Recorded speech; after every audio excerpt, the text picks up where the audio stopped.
everyone! Should we read some more of chapter 3? No, chapter 2. No, chapter 3. Chapter 3. We've got author. Remember, Roald Dahl is the author, and that's the person who writes the book. So writes the actual words, the story behind it.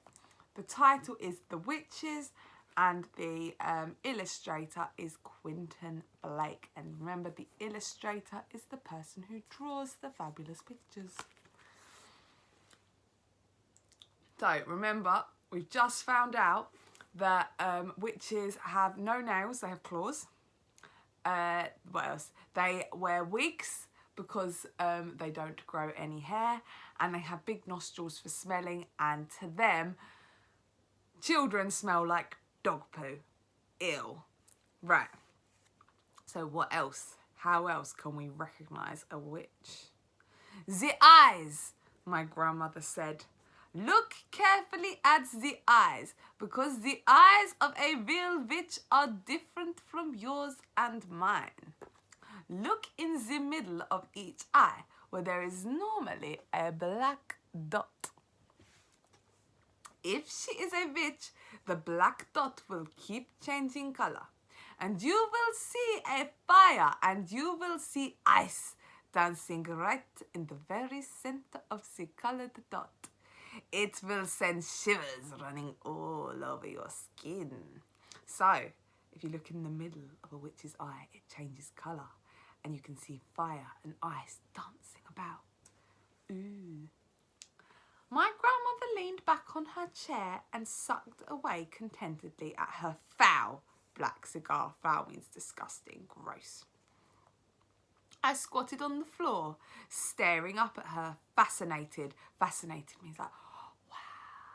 If I'm fascinated by something, I can't take my eyes off it because it's got my whole attention. She was not smiling. She looked deadly serious.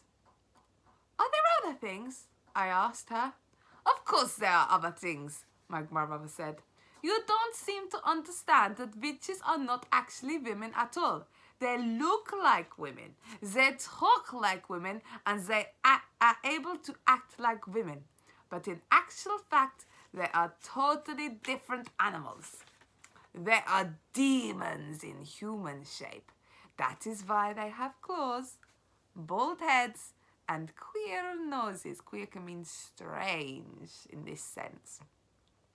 And peculiar eyes. All of which they have to conceal as best they can from the rest of the world. What else is different about them, Grandmama? Their feet. Oh, this is weird. She said, witches never have toes. Witches don't have toes. No toes? I cried. Then what do they have? They just have feet. Now, that sounds weird, doesn't it? Imagine just having feet but no toes. They have feet and have square ends and no toes on them at all. Does that make it difficult to walk? I asked. Not at all, my grandmother said, but it does give them problems with their shoes. All ladies like to wear small, rather pointed shoes. You might know the ones. You know, like when you get the points at the end of the shoes. But a witch whose feet are very wide and square at the ends has a most awful job squeezing her feet into those neat, pointy little shoes. Yeah, you can imagine that, because if you've got no toes, there's nothing to sort of squish together. So your feet would just be like, ooh, into the shoe, and then you wouldn't be able to like get it in any further. It must be very difficult. I'm going to say poor witches there. Must be horrible. Except they're witches, so we don't feel sorry for them. Why doesn't she wear wide, comfy shoes with square ends? I asked. She dare not, my grandmother said. Just as she hides her baldness with a wig, she must also hide her ugly witch's feet by squeezing them into pretty shoes. Isn't that terribly uncomfortable? I said. Extremely uncomfortable, my grandmother said, but she has to put up with it. If she wears ordinary shoes, it won't help me to recognise her, will it? Oh, sorry. Backtrack, wrong voice. If she's wearing ordinary shoes, it won't help me to recognise her, will it, Grandmama?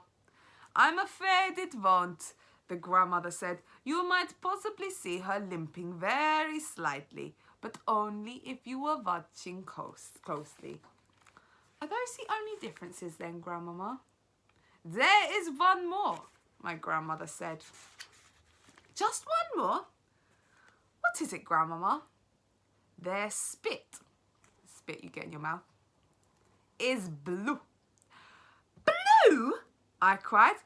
Not blue. Their spit can't be blue. Blue as a blueberry, she said. You don't mean it, Grandmama. Nobody can have blue spit. Witches can, she said. It is like ink. Oh, no, sorry. Is it like ink? I asked. Exactly, she said. They even use it to write with. Ew, imagine writing with your spit. Like, ugh, gross. They'd use those old-fashioned pens that have nibs and simply lick the nib. Do you know the ones they're talking about? I think I have one here. I'm not going to now. Like a quill. Is that it? There you go. Like one of those. Yeah, so they have one of that. They can use one of those. And what you do with this, you dip it. Where is it? Where's my ink gone? Oh, there it is. So what you do to write in with one of these, you take that and you dip the end, like that, in the ink. So you dip it in the end and then you'd write, and when it starts to run out, you dip it again. So you just keep dipping it in ink and writing. So what they do is they get this and they lick it so that they've got the blue spit on the end, and then they write with their spit. Interesting, right? This is what a Harry Potter geek I am. So yeah. My Harry Potter quill. Can you notice the blue spit, Grandmama? If a witch was talking to me, would I be able to notice it?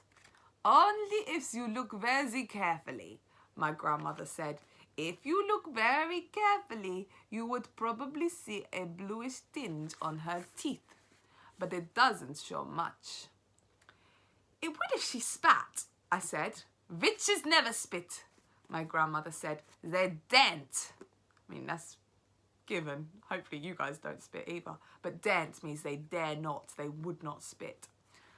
I couldn't believe my grandmother would be lying to me. She went to church every morning of the week. What does that mean if she goes to church? Saying that she's religious, because she believes in God, she wouldn't lie, because that's, I believe, one of the 10 Commandments, thou shalt not lie.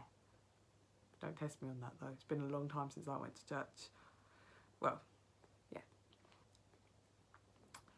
And she said grace before every meal. Grace is like saying a prayer. So because she goes to church and she says prayers before every meal, the boy doesn't think that his grandmother can lie. And somebody who did that would never tell lies. I was beginning to believe every word she spoke. So there you are, my grandmother said. That's about all I can tell you. None of it is very helpful.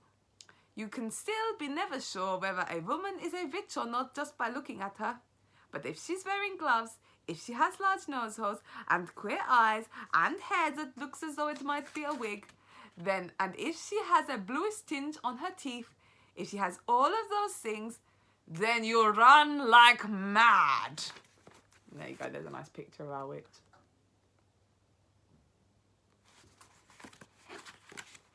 Then you run like mad. Grandmama, I said, when you were a little girl, did you ever meet a witch? Once, my grandmother said. Only once. What happened? I'm not going to tell you, she said. It would frighten you out of your skin and give you bad dreams. Oh, please tell me, I begged. No, she said. Certain things are too horrible to talk about. Does it have something to do with your missing thumb? I asked. She's got a missing thumb. Suddenly, her old wrinkled lips shut tight as a pair of tongs, and the hand that held the cigar with the and the hand that held the cigar, which had no thumb on it, started to quiver very slightly. Quiver means shake. So she's clamped her lips, started to shake. I waited. She didn't look at me. She didn't speak. All of a sudden, she had shut herself off completely.